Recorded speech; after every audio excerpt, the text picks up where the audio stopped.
Pemirsa, Anda masih menyaksikan breaking news. Kami terus mengabarkan kecelakaan yang terjadi di Bantul, di mana sebuah bus pariwisata ini yang mengangkut sejumlah karyawan konveksi Adifa dari Sukoharjo yang rencananya memang berwisata ke sana. Ini kemudian mengalami kecelakaan pada hari Minggu siang tadi sekitar pukul 13 atau 13.30 waktu Indonesia Barat. Hingga saat ini 13 korban tewas dan beberapa orang korban lainnya selamat. Kemudian juga ada yang mendapatkan luka sedang dan juga akan ada yang mendapatkan luka berat. Untuk korban yang selamat rencananya malam ini akan diberikan fasilitas berupa bus pengantaran pemulangan mereka ke kota asal. Kami juga mungkin bisa berikan informasi kepada Anda bahwa bus ini bernama GA Trans bernomor polisi AD1507EH. Bus ini berwarna hijau dengan corak putih dan diperkirakan kami memang masih sejauh ini untuk bisa meminta informasi keterangan lebih lanjut dari pihak kepolisian. Tapi diperkirakan bus ini menabrak pembatas kemudian juga menabrak tebing. Karena bagian tubuh atau bagian bodi dari bus ini terutama yang sebelah kanan itu kemudian menabrak tebing sedangkan kaca bagian depan pecah dan beberapa kursi tampak hancur. Dan hingga saat ini jumlahnya atau jumlah orang yang ada di dalam bus ini sekitar 42 orang. Ini kami sajikan gambar kepada Anda, gambar bus yang sudah mengalami kecelakaan menabrak tebing tersebut pada hari Minggu sore. Kami mendapatkan informasi dari rekan kami yang ada di sana bahwa memang kondisi jalanan ini cukup curam. Kemudian tadi Pak Bupati juga sudah menjelaskan bahwa ada tanjakan di jalanan ini ataupun kawasan ini dan pada saat terjadinya kecelakaan ini memang kondisi sedang hujan. Jadi diperkirakan jalanan licin. Nah mungkin pengemudi ini juga belum menguasai medan dan remblong. Itu tadi informasi terbaru mengenai perkiraan. Jadi masih dugaan ataupun perkiraan mengenai penyebab kecelakaan dari pihak kepolisian. Rekan kami juga yang ada di sana menginformasikan bahwa sering terjadi kecelakaan di jalanan ini dan memang rata-rata adalah bus pariwisata dan juga akibat remblong. Jadi kasus remblong ini juga sebelumnya terjadi atau menjadi penyebab kecelakaan.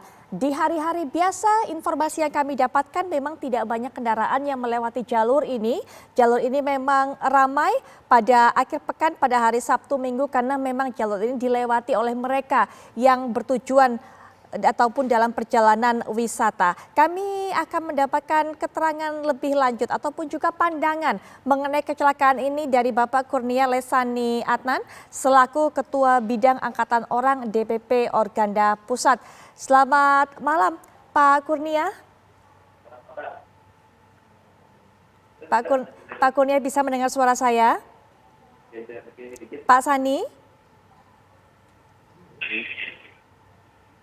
Halo. Selamat malam Pak Sani. Selamat malam Putri. Baik, Pak Sani, ini kita kembali melihat kecelakaan bus terjadi. Tadi kami memang sudah mendapatkan sedikit gambaran Pak mengenai bagaimana kondisi medan di sana yang memang sering terjadi kecelakaan. Kami juga masih menunggu secara pasti polisi memberi keterangan mengenai terjadinya atau penyebab terjadinya kecelakaan. Tapi mungkin pandangan dari Pak Sani, apa saja faktor-faktor yang menjadi penyebab dari bus kecelakaan tersebut Pak? Baik, terima kasih Putri. Sebelumnya saya atas nama DPP Organda turut berduka cita kepada para korban ya yang menjadi korban kecelakaan di bus pariwisata di Bukit Bego, nama daerahnya kalau tidak salah. Jadi memang kalau melihat dari titik TKP, daerah tersebut sebenarnya tidak direkomendasikan untuk dilalui oleh bus besar. Karena tanjakannya cukup terjal. Jadi jalan tersebut dari Gunung Kidul mau motong turunnya ke lewat Mangunan tembusnya Imogiri Jogja. Nah jadi memang kontur jalan sendiri cukup curam. Nah kalau saya kebetulan tadi sudah dapat info, saya lihat foto-foto di tempat posisi bus kejadian. Sebelumnya bus ini nabrak dulu tebing terus dia seser. Jadi mungkin pengemudinya berpikir nyenderkan ke tebing untuk mengurangi kecepatan. Jadi kemungkinan besar bus ini meluncur dengan kecepatan yang agak cepat. Nah, ada beberapa kemungkinan. Kemungkinan pertama, pengemudi tidak hafal jalan. Kedua, ya mungkin saat sekarang sedang musim penghujan, ya kan. Nah, ketiga, topografi. Jadi secara geografi posisi kontur jalannya cukup curam. Kita menggunakan kendaraan kecil aja agak butuh ekstra hati-hati lewat sini, apalagi bus dengan dimensi yang besar tersebut, gaya gravitasi dan segala macamnya kan lebih. Nah, apalagi kalau ditambah oleh si pengemudinya mungkin abai atau lalai. Jadi kalau menurut saya boleh dibilang ini faktor utamanya bisa dikatakan lalai. Pertama mungkin kelas jalan, itu udah pasti. Karena jalan tersebut tadi kan juga Putri udah bilang jarang dilewati kendaraan besar, dia lewat jalan sini. Nah, ini yang memang terkadang sering dilakukan oleh oknum-oknum pengemudi yang cari jalan cepat, mungkin lewat jalan utamanya macet, dia cari jalan pintas, ya dengan faktor-faktor lain lah alasannya. Nah, jadi harusnya kalau sudah tahu melewati jalan yang curam harusnya ekstra hati-hati. Kalau saya melihat titik kejadian, titik berhentinya mobil itu kecepatannya agak tinggi, sehingga dia tabrak tebing, disender, sehingga bus itu, penumpang itu banyak terpental dan bodinya bisa ringsek. Jadi analisa, kalau saya melihat dari foto-foto, saya tidak di TKP, kalau saya lihat dari foto-foto yang saya terima, ini kemungkinan besar kecepatannya agak tinggi dan ditabrak karena posisi depannya hancurnya lebih ringsek. Jadi dia tabrak, dia senderkan ke tebing itu sehingga bodi bus itu jadi sobek ya. Nah, ini kembali lagi, jadi kita harus sama-sama lah menyadari mana-mana yang pemerintah kan sudah ngatur kelas jalan, terus mungkin juga rambu-rambu. Nah, terakhir mungkin penegak hukum lah ya, yang harusnya mulai dari di sub setempat, aparat desa, juga mungkin dari pihak lantas bisa tegas, jangan masuk mobil sudah masuk baru dicegah, tapi sebelum dia masuk supaya tidak melalui jalan itu. Jadi kita harus sama-sama lah, tidak kita mengandalkan aparat saja, tapi kita juga sebagai pengguna jalannya memahami. Menurut saya sih gitu, Putri. Baik, Pak Sani tadi juga sudah memberikan informasi, setidaknya ini dugaan awal, perkiraan bahwa mungkin pengemudi tidak hafal jalan, artinya tidak menguasai medan, sehingga ketika kencang tadi kemudian juga tidak bisa mengendalikan kendaraannya. Ini sebenarnya fakta yang sangat menyedihkan, Pak, karena sebenarnya seorang pengemudi seharusnya mengetahui medannya seperti apa, dan tadi juga Pak Sani mengatakan bahwa kalau sudah tahu seharusnya tidak boleh masuk situ, ya jangan dilanggar seperti itu. Bagaimana Pak pandangannya mengenai para pengemudi ini? Ya, jadi tadi Putri sempat bilang ya remblong. Sebenarnya bukan remblong.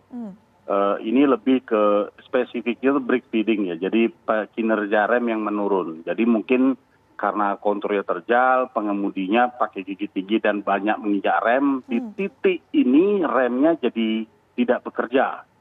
Karena brake drum atau tromolnya panas atau dia punya brake liningnya panas, terbakar, sehingga pengereman kerja rem itu tidak hilang, tidak rusak, tapi kinerjanya yang menurun drastis karena panas tadi. Nah, jadi ini yang sebenarnya kita harus sama-sama sadari, sebaik dan selayaknya pengemudi, seluruh pengemudi baik kendaraan kecil maupun apalagi kendaraan besar dan angkutan umum itu menguasai, memahami apa yang dia bawa kendaraannya. Satu, kedua, jalan yang akan ditempuh dan dilalui. Nah, kalau jalan tidak hafal dan meraba, ya mungkin bisa menjaga kecepatan. Nah, ini yang menjadi pembelajaran bersama yang harusnya dilakukan.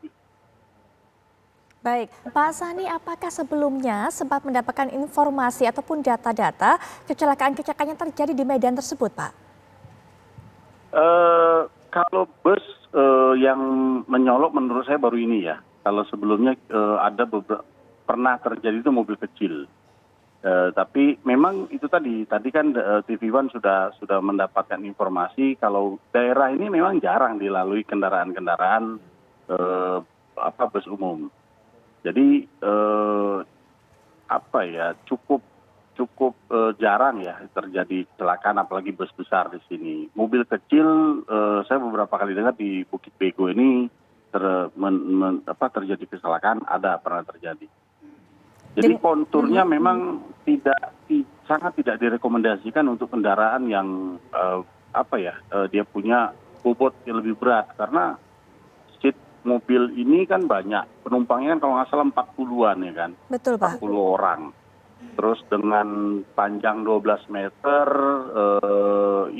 dengan hitung-hitungan ya, sorry saya tidak terlalu pintar dari ilmu fisika itu, tapi kalau kita analogikan secara awam saja, bus ini bobotnya kan cukup berat, ya kan, GPW-nya udah kurang lebih 15 ton. Ya didorong oleh gaya yang terjadi dengan kinerja rem yang menurun atau mungkin hilang tadi ya, ini yang bisa membahayakan. Ya, jadi pertimbangan pengemudi mungkin karena kiri itu jurang dia pilih tebing, tapi titik tumpu awalnya kepala dulu, bukan ya itu tadi lah. Panik lah, ini intinya panik, pengemudinya panik, ya benturkan.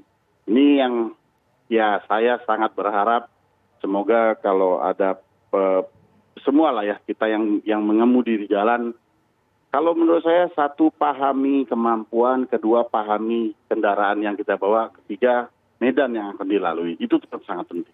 Baik. Itu sih, Putri. Baik, Pak Sani, kita tahan dulu obrolan kita, Pak Sani. Kita akan mendengarkan keterangan pihak kepolisian Bantul mengenai apa penyebabnya, bagaimana hasil penyelidikan mereka untuk sementara. Setelah itu mungkin dari hasil-hasil tersebut, Pak Sani bisa berikan pandangan selanjutnya. Kita akan menuju ke Arga Dumadi yang sedang berada di Polres Bantul. Silakan Arga, laporan informasi apa yang bisa Anda sampaikan kepada kami, terutama ada kaitannya dengan kecelakaan ini, penyelidikan terbaru dari pihak kepolisian. Silakan Arga Dumadi. Ya, Putri Viola dan pemirsa, kami kabarkan kepada Anda bahwa rencananya pada pukul 19.30 waktu Indonesia Barat, ini dari pihak Polres Bantul akan menggelar konferensi pers. Tepat di lokasi saat ini saya mengabarkan kepada Anda pemirsa, dan kita masih menunggu sebenarnya konferensi pers untuk dimulai, namun yang kami lihat sejauh ini baru ada persiapan saja untuk menantikan kira-kira ini penjelasannya seperti apa berkaitan dengan kecelakaan yang terjadi di Jalan Delingo Imogiri Bantul yang terjadi pada hari Minggu siang tadi sekitar pukul 13 atau 14 waktu Indonesia Barat. Dan seperti sudah dikabarkan tadi, memang dari pihak kepolisian pada siang hari tadi memang sempat menyampaikan juga bahwa ini ada indikasi berupa remblong ataupun juga mungkin ini dari pihak sopir sendiri ini belum mengetahui medan yang dilaluinya seperti apa. Namun itu semua masih belum secara pasti dapat disampaikan. Karena itu kami masih menunggu keterangan yang lebih konkret dan juga akurat pastinya ini dari pihak kepolisian yang akan dilakukan sebentar lagi. Dan untuk proses evakuasi dari bis sendiri ini masih berlangsung hingga saat ini dan masih terus dilakukan upaya untuk mengangkat bis yang digunakan oleh setidaknya ada 40-an penumpang begitu yang terlibat dalam kecelakaan naas pada siang hari tadi. Begitu. Untuk sementara demikian yang dapat kami kabarkan, kembali ke Jakarta. Arga, Anda mungkin mendapatkan informasi ataupun juga dari pantauan rekan-rekan di sana, apa kesulitan, apa kendala yang dialami oleh tim yang melakukan pengangkatan ataupun juga evakuasi dari bus tersebut? Ya, Putri Viola dan pemirsa, melihat situasi dari lokasi kecelakaan bis dan juga memang cuaca di Yogyakarta yang sejak siang hari tadi ini memang kurang bersahabat, di mana Yogyakarta sendiri ini diguyur oleh hujan deras. Tentu saja untuk masalah yang dimiliki oleh tim ini diantaranya adalah peralatan yang digunakan untuk mengangkut ataupun juga mengangkat dan memindahkan bis ini sendiri. Karena itu memang dari pihak-pihak terkait ini sudah menurunkan alat berat sehingga pengangkatan dimungkinkan agar bisa segera diselesaikan pada hari ini, Putri. Untuk cuaca sebenarnya saat tadi kecelakaan berlangsung itu hujan cukup deras, Arga, atau hanya hujan rintik-rintik saja? Ya, baik Putri Viola dan pemirsa, kalau untuk kecelakaan sendiri sekitar pukul 13 waktu Indonesia Barat, kalau untuk di wilayah daerah istimewa Yogyakarta, ini memang beberapa wilayah ini sudah ada yang hujan, namun kami masih belum mengetahui secara pasti untuk wilayah Bantul, khususnya ada di Telingo ini sendiri ketika kecelakaan berlangsung, apakah ini hujan deras atau tidak. Mengingat memang untuk di beberapa titik di Jakarta, tadi siang menjelang sore ini hujan begitu deras, Putri Viola. Adakah kemudian pihak keluarga korban yang berupaya untuk bisa mencari keterangan di pihak Polres Bantul, Arga?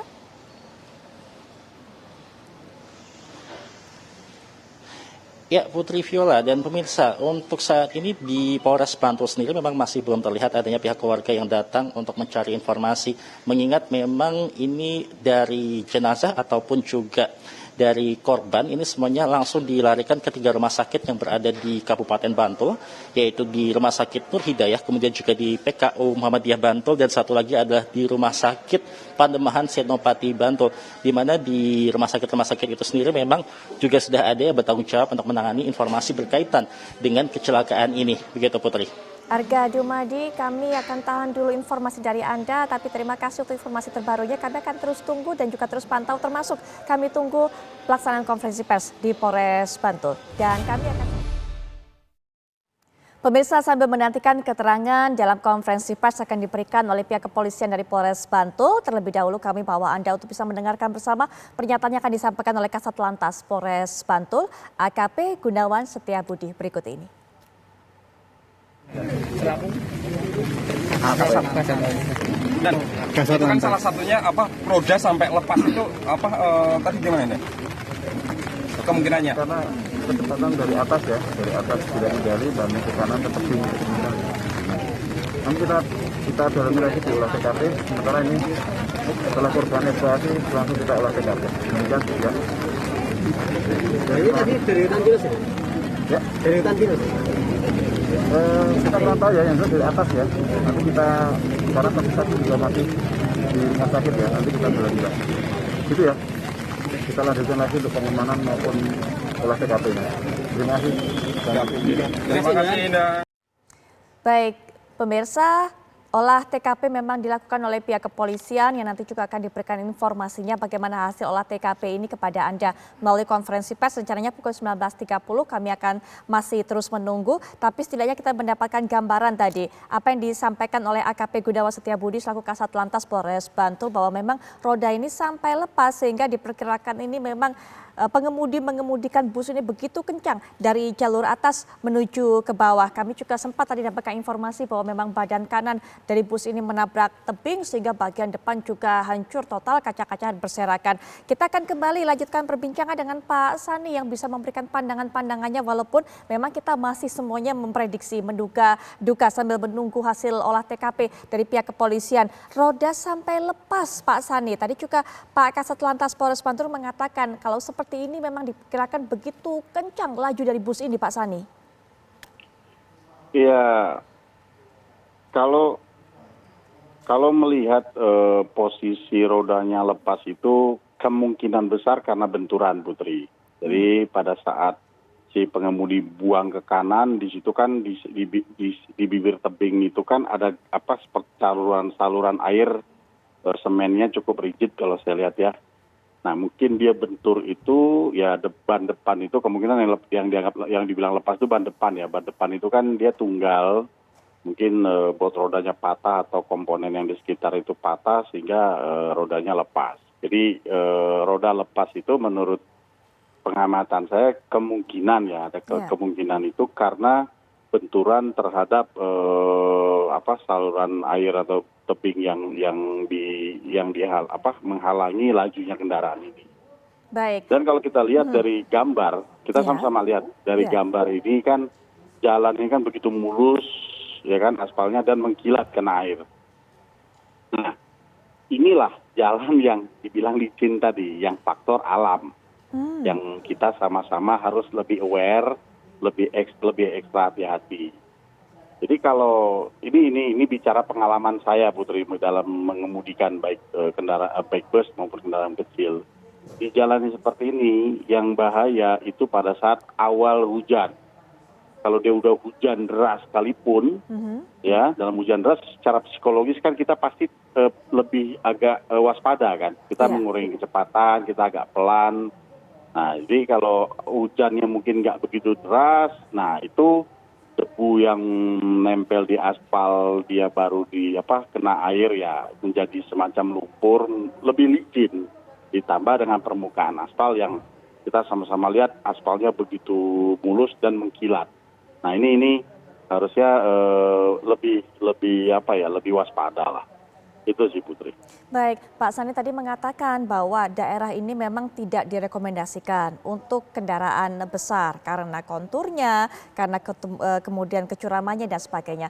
Tapi bukan hanya wilayah ini saja Pak Sani, bukan hanya daerah ini saja, tapi berbagai daerah di tanah air yang memiliki kontur jalan yang sama, medan yang sama. Apakah kemudian sudah cukup masalah mengenai rambu-rambu ataupun juga sosialisasi kepada pengemudi, kemudian ketersediaan pihak kepolisian untuk bisa menjaga agar memang atau memperingati para pengemudi agar memang kendaraan-kendaraan besar tidak masuk ke situ, atau malah banyak sekali daerah sebenarnya yang tidak layak dilewati oleh kendaraan besar tapi tidak dipasang rambu dan bahkan tidak ada larangan sehingga semua kendaraan bisa masuk ke sana, Pak Sani. Ya kembali lagi, walaupun rambu-rambu lengkap, tapi kalau oknum yang mengemudi itu lalai, abai, itu pelanggaran akan terjadi, Putri. Jadi kan itu yang saya bilang tadi, menguasai diri, memahami kendaraan yang mau dibawa dan paham medan yang mau dilalui. Nah jadi kan ini kan 3 faktor ini kan melekat menurut saya yang harus kita waspada pada saat kita mau mengendara. Jadi kalau bicara rambu pastilah pemerintah, yang saya tahu pemerintah itu sudah cukup memberikan rambu gigi rendah, terus tikungan kanan atau tikungan ganda dan segala macam rambu itu sudah ada. Dan jalan ini ya kita sama-sama tahu DIY ini kan bukan kota kecil ya, artinya kota istimewa yang memang jadi daerah tujuan orang, harusnya sudah lengkap. Nah jadi kembali lagi, rambu itu kan diam. Kalau rambu sekedar gambar diabaikan bisa banget gitu loh. Nah, kalau si oknum pengguna jalannya abai ya bakal bisa terjadi hal seperti itu. Contoh salah satu Putri, ini sedikit saya bahas di forum di kesempatan ini ya. Wilayah Jawa Barat, Bandung, itu ada tujuan wisata ke Lembang, ya, ke Lembang. Ada satu objek wisata saya nggak usah sebutkan namanya. Mengaksesnya itu untuk jalan pintasnya Talang belok kiri, jalan Sersan Bajuri, terusan Sersan Bajuri, lewat Kampung Parompong itu jalan kecil sekali. Itu banyak dilalui oleh kendaraan-kendaraan besar, bis terutama. Nah, balik lagi, kalau bicara kelas jalan, bicara rambu, itu sudah ada. Saya pernah lihat, kebetulan saya pernah ke sana, saya lihat bus-bus besar lewat sana. Nah, mungkin, nauzubillah min dzalik, saya tidak berharap, jangan sampai ya. Sampai hari ini belum ada terjadi kecelakaan. Kalau melihat harusnya logika si pengemudi itu dia melihat lebar jalan saja, dia lebih baik agak macet, agak jauh naik dulu ke Lembang daripada dia mintas lewat sana yang dianggap tidak terlalu macet dan lebih cepat. Itu kan contoh. Jadi ini ya menurut saya bukan satu case yang satu-satunya, banyak case yang abai para pengguna jalan. Jadi ini harusnya sama-sama kita menghormati rambu yang sudah dibikin oleh pemerintah, himbauan yang sudah dibikin pemerintah supaya tidak terjadi hal-hal yang sampai parah seperti ini dan sama-sama tidak kita inginkan, Putri. Baik, Pak Sani kita lanjutkan pembahasannya tapi setelah jeda dan kami akan